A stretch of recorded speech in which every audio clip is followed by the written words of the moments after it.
Mahigit 5,500 flood control project ang natapos na at marami pang iba ang kasalukuyang ginagawa sa buong bansa. Maraming flood control projects na ang naitayo at nakumpleto ng pamahalaan. Yan ay kung paniniwalaan ang binanggit ni Pangulong Ferdinand Marcos Jr. sa kanyang State of the Nation Address o SONA noong nakaraang taon. Pero taliwas ang nasaksihan ng mga mamamayan nang sunod-sunod na dumaan sa bansa ang malalakas na ulan.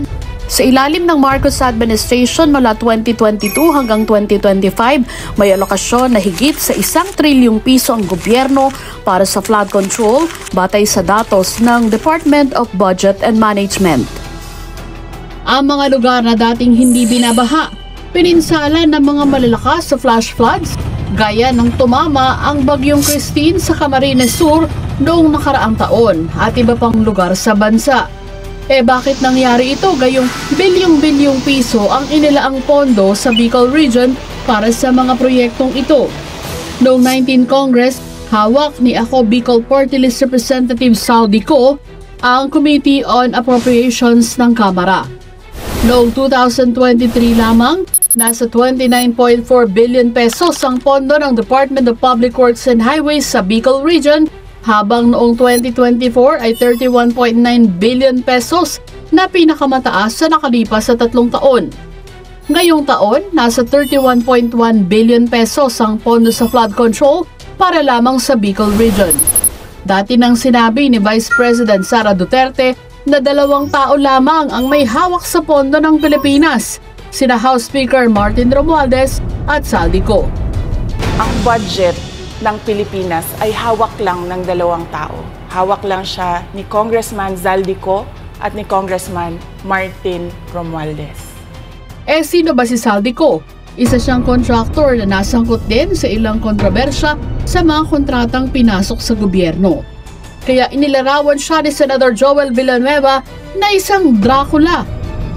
Ang masaklap po, Ginoong Pangulo, sa kabila po ng track record na ito ni Mr. Zaldico, ang masaklap po, inappoint po siya ng Kamara de Representantes bilang tagapagbantay ng kaban ng bayan. Si Dracula, inappoint mo bilang tagapagbantay ng blood bank ng bayan. Malaking pondo ang nadagdag sa DPWH ngayong taon, pero sabi ni Secretary Manuel Bonoan, hindi sila ang nagpasimuno nito. Well, sabi ko nga po, it's not our own making actually po. These were all after we have submitted our proposed National Expenditure Program budget to Congress. Umuugong na maupo bilang chairman ng House Committee on Appropriations si Congressman J.J. Suarez, isa pa rin kaalyado ni Speaker Romualdez. Yan naman ang aabangan natin sa Lunes sa pagbubukas ng Kongreso. Sa nakalipas lamang na mga araw, apektado ang klase ng mga estudyante at pasok sa mga ahensya ng pamahalaan dahil sa suspensyon dulot ng matitinding pagbaha. Hindi pa nga bagyo kundi hagupit pa lamang ng habagat ang malalakas na pag-ulang nagdulot ng matitinding baha sa Metro Manila at marami pang lugar sa iba't ibang rehiyon. At sa tuwing tag-ulan, paulit-ulit na humaharap ang mamamayan sa problema ng baha.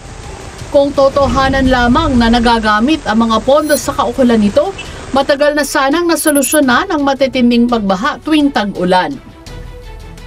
Dugo at pawis na mga mamamayan ang buwis na ginagamit sa mga proyektong ito.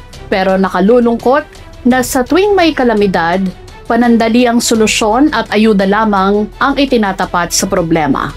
Ako po si Wen Dalafuente at ito ang Datos, ang totoong kwento sa likod ng mga issue.